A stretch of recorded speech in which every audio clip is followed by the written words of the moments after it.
Tricolores de toda a terra, está no ar o seu Resenha Express, a sua resenha de todos os dias. Eu sou o Quintela e você está no canal Resenha Tricolor 1902, o canal que não quer ser a sua voz, mas que quer dar voz a você, torcedor tricolor. Fica aí que está começando o Resenha Express, primeira edição.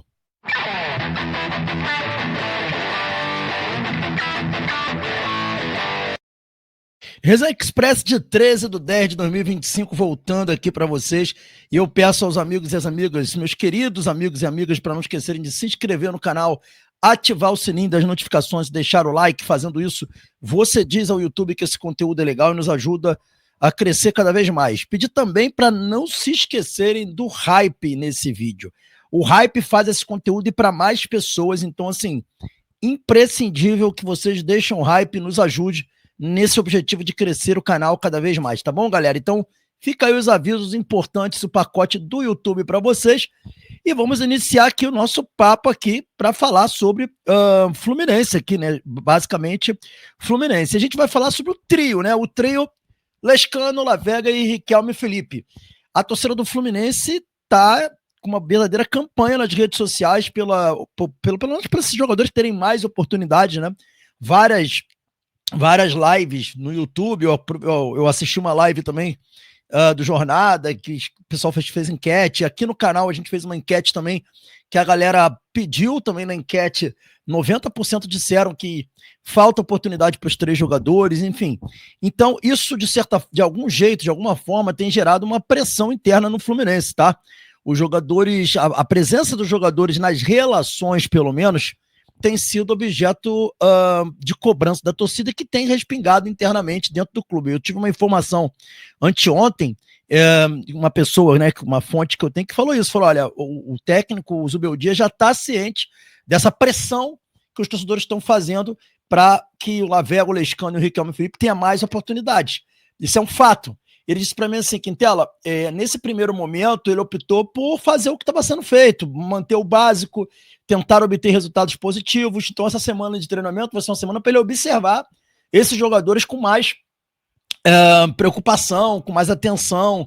Então assim, há uma possibilidade de já na volta do Fluminense a gente ver mudanças, a gente ver mais oportunidade para os garotos, né? Então assim, o Zubeldia está ciente da cobrança dos torcedores, é isso que vocês precisam entender, que eu queria trazer para vocês aqui como informação. Ele está ciente da cobrança dos torcedores. Ele sabe que a torcida do Fluminense está empolvorosa em ver esses garotos terem mais oportunidades. E assim, eu canso de falar isso com vocês, né? Nós, torcedores do Fluminense, nós, no geral, como eu falo, vocês, né? A gente tem uma missão também, de cobrar.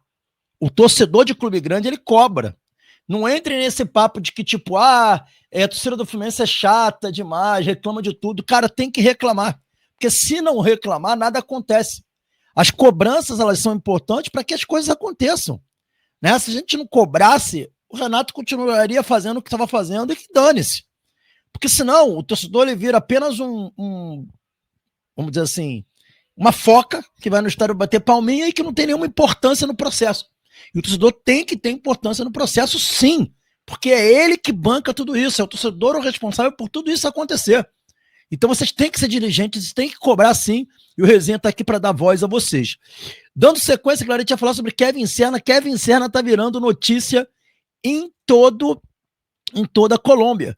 E a gente vai colocar na tela para vocês aqui a imagem do Kevin Serna lá no dia do jogo, né, da Colômbia lá. Isso aí foi o momento do hino nacional. É bacana demais ver o Kevin Serna com essa camisa aí da seleção da Colômbia, né? Muito bacana, né, cara? É uma realização pessoal para ele estava muito feliz. Eu botei aqui um vídeo, quem não viu, tem um shorts no canal dele dando entrevista para a imprensa colombiana, e ele falando com uma alegria, com um entusiasmo absurdo de quem está muito feliz por ter sido convocado. E as matérias lá na Colômbia, como essa daí, por exemplo, no Diário AS, trazida pelo GE, ela trata da entrevista que ele deu. A Kevin Serna faz trabalho sujo na estreia, mas feliz por dividir o campo com Rames e Lúcio. Está dizendo aqui que é o trabalho sujo, por quê? Porque ele teve a função de impedir as subidas laterais da equipe do México, que é um time muito forte por ali. Então, pelo lado onde o Serna estava jogando. E o Serna teve uma função de ajudar o lateral direito da Colômbia a impedir essas subidas do lado esquerdo do México. E ele foi muito importante. Então, ele brinca, quando ele falou do trabalho sujo, é isso, é marcar, é evitar que os caras consigam chegar ao ataque, enfim. Aí vem falando aqui também, ó, o Passion Tiburona, que é um outro periódico colombiano, dizendo que grande jogador o Kevin Serna é. Ele será uma grande aquisição para a Copa do Mundo, tá dizendo aqui o diário. Passion Tiburona, elogiando o Kevin Serna, dizendo que ele vai ser uma boa aquisição para a Copa do Mundo. Isso para o Kevin Serna é muito importante, porque isso ajuda e muito o jogador a divulgar o nome dele, tá? E aí vem falando, a Kevin Serna foi uma estrela do futebol peruano por 3 temporadas e meia. Jogou pelo Cultura Santa Rosa, ADT de Tarma e Alianza Lima, antes de dar o salto para o Fluminense. Hoje ele estreou como titular na vitória da Colômbia por 4-0 sobre o México.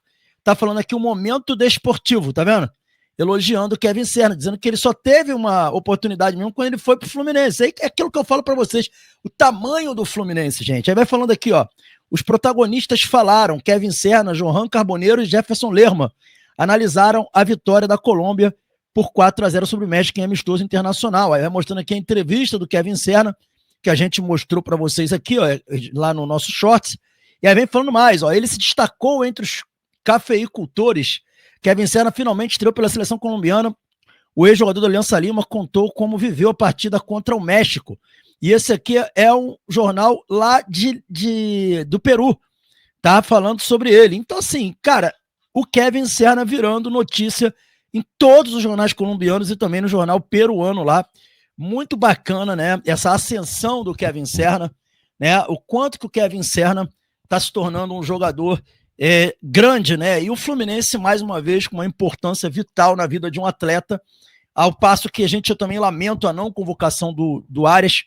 Torço para que o técnico da Colômbia reveja essa não convocação do Arias, porque o Arias pode não estar bem lá no Wolverhampton, mas é um jogador que com certeza já mostrou o valor dele na seleção, espero que ele seja convocado. Mas tá aí, falando sobre Kevin Serna, muito legal ver o Serna bem assim, eu fico muito feliz por ele, quis muito a contratação do Kevin Serna, quando ele veio eu elogiei muito a contratação dele, todo mundo lembra do meu vídeo que eu fiz aqui, o bom é isso, que os vídeos estão aí para confirmar o que a gente está falando. Galera, dando mais uma sequência aqui nas informações do Fluminense, o técnico do Fluminense, Luiz Zubeldia, tem dúvidas para o ataque, tá? Na verdade, a informação que eu tive é que ele não teria dúvidas para o ataque se o Soteldo não tivesse tendo problemas como ele está tendo, né? A preocupação do Zubeldia é colocar o Soteldo como titular e a torcida vaiar e cobrar e não deixar o cara jogar.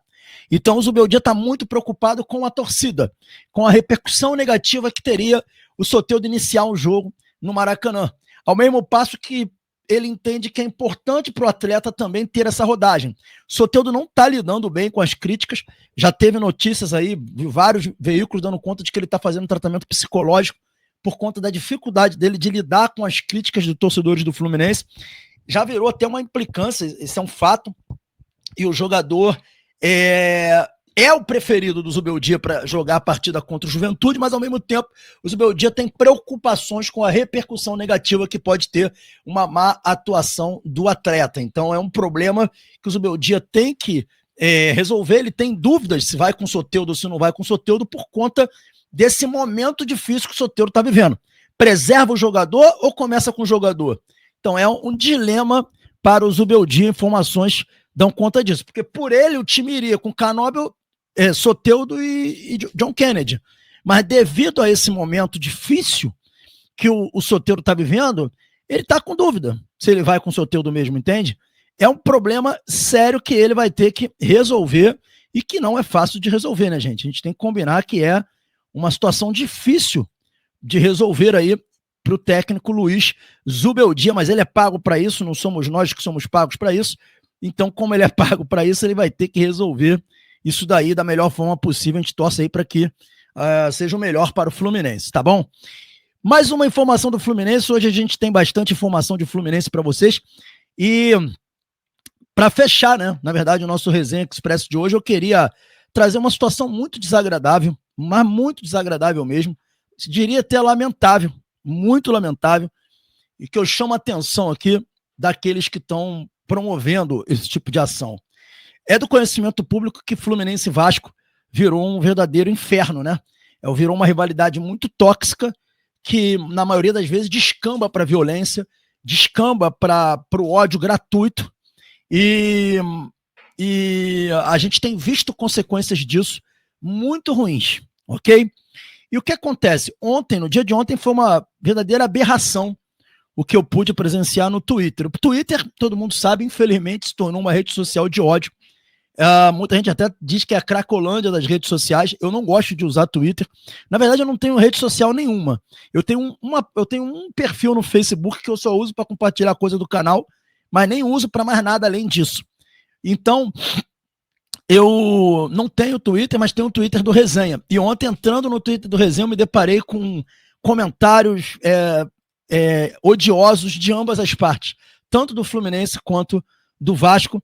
Por exemplo, aqui, desse cidadão aqui dizendo que o Castilho aqui, mas enfim, estou usando, né? Dizendo que o Castilho, né? Enfim, ceifou a própria vida e debochando disso. Um outro aqui coloca o cara tentando se jogar do mastro, lá de São Januário. Aí tem um outro, aqui, ó, várias discussões entre tricolores e vascaínos falando aqui, mais sequências aqui. Aí algumas pessoas ainda falam aqui, ó, isso não é piada, entendeu? E aí o pessoal discutindo, aí tem gente que colocou o Scud, eu nem vou colocar aqui uma imagem do Scud no hospital internado, comemorando que o rapaz foi espancado. Aí um outro louco colocou aqui, ó, a moto do Thales, que era atacante do Vasco, morto. Enfim, cara, umas coisas assim, vergonhosa, assim, anti-humana, sabe? Um lixo o que eu vi ontem. E eu tô falando aqui para tricolores e vascaínos. Não são só tricolores, não são só vascaínos. Não tô falando como clubista aqui. Botaram foto do Denner também, morto, comemorando. Assim, um negócio vergonhoso, lixo total. Esse tipo de gente, assim, eu quero distância de gente que propaga esse tipo de coisa. Um negócio nojento, asqueroso. Eu denunciei vários perfis ontem. Esse tipo de coisa, sim, as autoridades brasileiras deveriam estar procurando apurar. Esse tipo de coisa, sim, né? Para poder denunciar. As empresas que contratam pessoas que fazem esse tipo de coisa deveriam demitir essas pessoas, porque discurso de ódio, violência, propagação de violência é um negócio inaceitável. Inaceitável. Deixar claro aqui que eu sou contra, sempre fui contra prender pessoas por fala. E sempre vou ser contra prender pessoas por fala. Acho que a fala ela tem que resultar em outros tipos de consequências, que são consequências que a própria sociedade civil deveria impor a essas pessoas, como demissões de empresas, né, como exigências de pedido de desculpas públicos, cortes de amizade. Pessoas que, se um amigo meu escreve algo desse tipo, ele pode ser tricolor. Se ele comemora a morte do Denner num Twitter, cara, eu não quero mais assunto com ele. Basicamente isso. Eu não quero mais assunto com o cara. Eu não quero ser amigo de um cara que comemora a morte de um outro ser humano porque ele torce para outro time. Isso é inaceitável. E aconteceu dos dois lados. Uma desumanidade, sabe? Coisa de barbárie de gente que não vale absolutamente nada. Então aqui fica meu protesto contra isso. Uma vergonha o que está acontecendo e um incentivo a um ódio. Eu tenho vários amigos vascaínos. Meu melhor amigo é vascaíno, o Hugo. Um beijo pro Hugo. Meu melhor amigo, tá? O meu padrinho de consagração era vascaíno. Eu tenho amigos hoje vascaínos, o Silvio, lá do canal Coroa Tradição Vascaíno, o Chicão, do canal Chicão Vascaíno. Eu acho inaceitável isso. Inaceitável. Fica aqui meu protesto contra essas pessoas deploráveis, que nem sei se são pessoas, são escória da sociedade. Tá bom? Esse foi o Resenha Express. Saudações tricolores. Fiquem com Deus e até o próximo vídeo. Valeu.